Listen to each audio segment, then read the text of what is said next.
What up, YouTube? Is Coffee back at it, man, and quite the day it was yesterday. A shocking moment, or maybe not so shocking to some. Maybe they saw it coming, but still, whether you did see it coming or not, it's just crazy moment in time for Trump to be convicted, guilty on all counts. Former president standing there in court before a jury as they read back the verdict.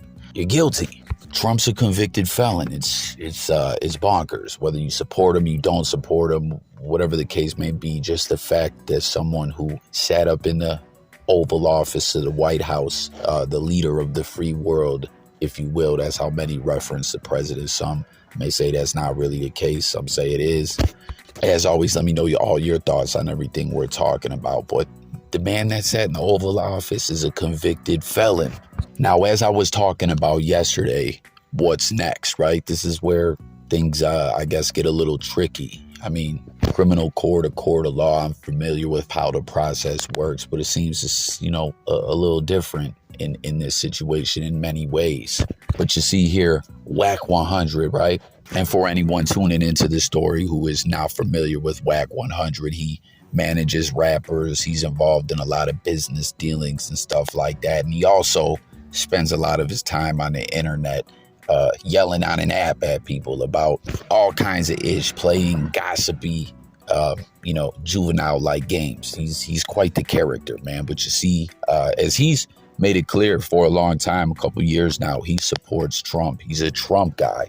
And you see this post that he put up with the Trump Tower behind that barbed wire in the prison yard. And he's saying he'll never serve a day. It's not going to happen. Let me know if you agree with Wack or not.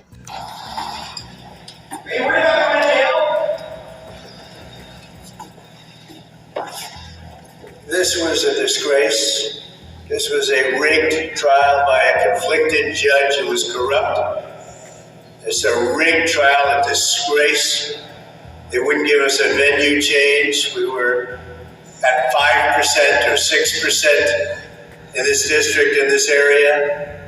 This was a rigged, disgraceful trial. The real verdict is going to be November 5th by the people.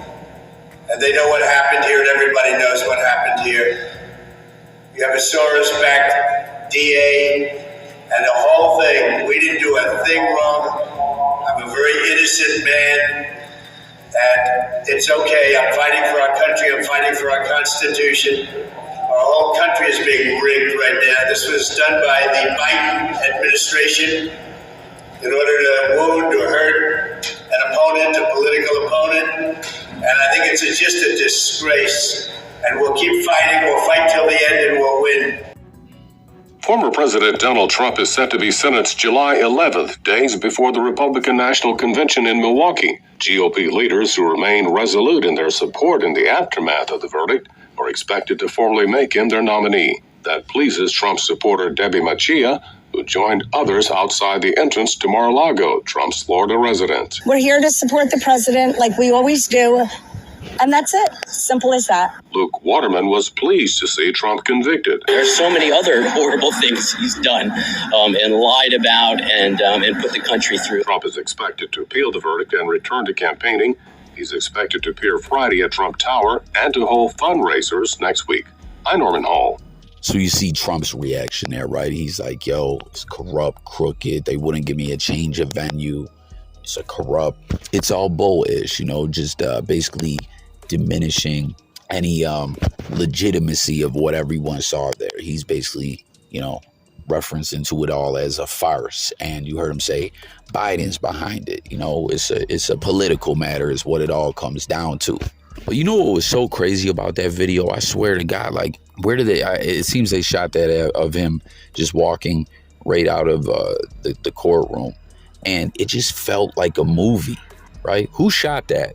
I believe the Associated Press, or did they just put their tag on it? Like, it just looked like a movie, a film production, like the way the filter they used or whatever, everything about it. The guy beside him glaring with his mean look on his face. It just felt like this is all a big production or something like that. Did anyone else feel that way? Like, what are we watching here? Is this a movie being put out here? to entertain the people or to condition the people or whatever. Like, I'm not one of those guys that gets all conspiratorial about everything or anything like that, you know. I always say I believe there definitely is conspiracy theories that are indeed real, but I don't feel that they're like as wild and crazy and zany as some of the theories that are out there. But I'm just trying to say I'm not one of those guys that's calling everything fake and this and that. But that just felt weird, that whole video, everything about it. And getting back to what we're talking about here, I mean, when it comes to criminal court or whatever, right? You know what I'm saying? You can be out on bail or in custody, face charges, you go to trial. Typically, if you blow trial, a lot of the times you're taken into custody right then, even if you're out on bail, and held till sentencing more often than not. Obviously, they didn't do that with Trump. And sentencing is July 11th, which is just a couple days before or right around the time, I guess, when the parties have to like pick who they're going to put on the ticket. And I guess the Republicans are still going to, you know, Trump's their guy. And as far as polling right now, experts, I guess, on both sides, Republicans and Democrats, are saying Trump is in the lead. Their numbers, their research, you know, says Trump's up right now. But what's been like confusing about all this to me off rip is like, if he's convicted, can he still run for president? And I mean, apparently he can, because they're saying as long as he stays out of prison, he can continue to like campaign and do what he has to do to run. And I guess people from his team has indicated if he's given some kind of home confinement sentence or probation or something like that where he can't travel, he'll do virtual rallies and speak to the people and everything. But that's what's so confusing about this. What we're hearing as far as sentencing and everything is typically if you blow trial, they hit you with like the max time that you're looking at. You know, they say, oh, if you wanted I mean, not always. They don't always just max the person out. But typically the way it goes is, hey, we offered you a deal. You know, you made us carry out a trial. You're convicted. You're going down. But obviously there is appeals, right? You know, as long as you don't take a plea, when you take a plea bargain, you sign a waiver of appeal and you cannot appeal the case. But you go to trial, you can appeal the verdict and all that, which Trump is definitely doing. And also, I guess he's got like 3 other cases still going on as well. But as far as sentencing, July 11th, typically whenever there's a big case that goes down, the media starts really reporting, okay, these are the guidelines on those charges, what sentence he could face or whatever. They're saying 34 charges, right? Which I believe were all indeed felonies. The only one I really see them talking about is the E felony, which in New York State, you got A felony, B, C, D, E being the lowest. And I think the max on that is like 4 years in prison. But what about all the other charges? And will they be ran concurrent, which is time on top of time on top of time, consecutive rather than concurrent? Concurrent is where you could have a 5-year sentence, a 4-year sentence, a 3-year sentence. But if they're all ran concurrent, the time's counting together. So you're really only doing 5 years. Consecutive, when a judge runs them wild on you, they're all on top of each other. And that's what's all in question here, is what's it all going to be looking like? But the media, you know, with the time that he's going to be facing, but the media is talking about it like they're thinking like he won't even be looking at prison time, and like not talking about Trump or just this particular situation, just in general. Someone goes to trial, 34 felonies, right? Or whatever it is, you blow trial, you're doing time. But all the experts talking about this in the media are saying like, nah, you probably just get hit with probation or something. It's a bit confusing and perplexing to me, as this whole situation really is. That's what I was getting at in the beginning of this video. Whether you thought he was going to be convicted or not, you like Trump, you don't, wherever you stand politically and all that. This is just crazy just to see this all happen. See someone, once again, who served as president, who's trying to get back in office, in court, guilty. It's wild times we're living in, y'all. But you see Wack100, he's saying that's his prediction. Trump will not do 1 day in custody, 1 day behind that wall. Comment and let me know if you agree with what Wack is saying, and again, your thoughts about everything we touch on in this video. But as far as the appeal, you heard some of the stuff that I guess his attorneys are going to be highlighting is the fact that they didn't allow them to have that change of venue, that, this case being as big as it is, publicity, the court of public opinion and all that it only makes sense for there to be a change of venue, for there to be a fair trial. Something about the judge, Trump, I guess the judge's daughter did some kind of work at some point in her life or had something to do with the Biden administration in one way or another.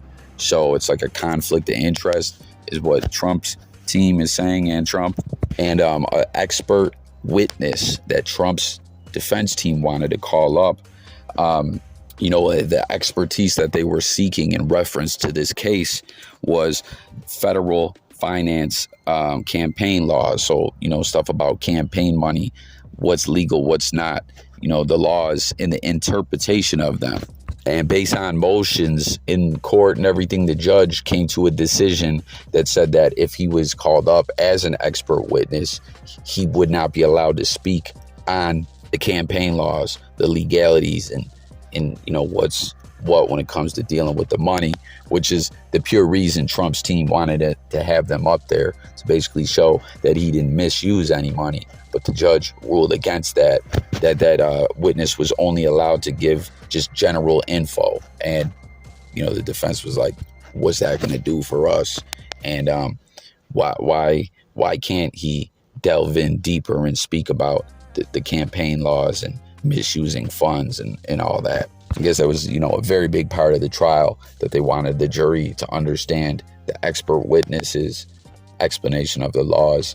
And, that was what they were really trying to hammer home, to plead their client's innocence. And then one more thing, too, was Stormy Daniels, this 2006 incident, if you will, that they got active, that they got busy, which Trump says never happened. During the trial, they heard some of her description of it all. And, Trump's team is saying that's something also appeal-wise that flucked up that their case, that the people should have never heard, because they are saying that it never happened. So I don't know. There you have it, man. It's a lot going on. Do you agree with Wack100 or not? Will Trump go to prison? Will he end up back in office? Republicans, it seems that's what they're saying as well, that this whole thing actually brought the Republican Party together more, that they're all standing solidified behind Trump in a way, that the trial did that. So that's about it. Once again, very complicated. I'm trying to wrap my head all around it. Y'all hit the comments, your thoughts, take opinion. Let me see what y'all are talking about, and if you help me get a bit better understanding of everything. But thank you for watching. Subscribe to the channel. Stay tuned for more. Once again, if you're new, this is Coffee, where we talk it up on music, news, sports, current events, life, and much more. And I'm out here. Peace.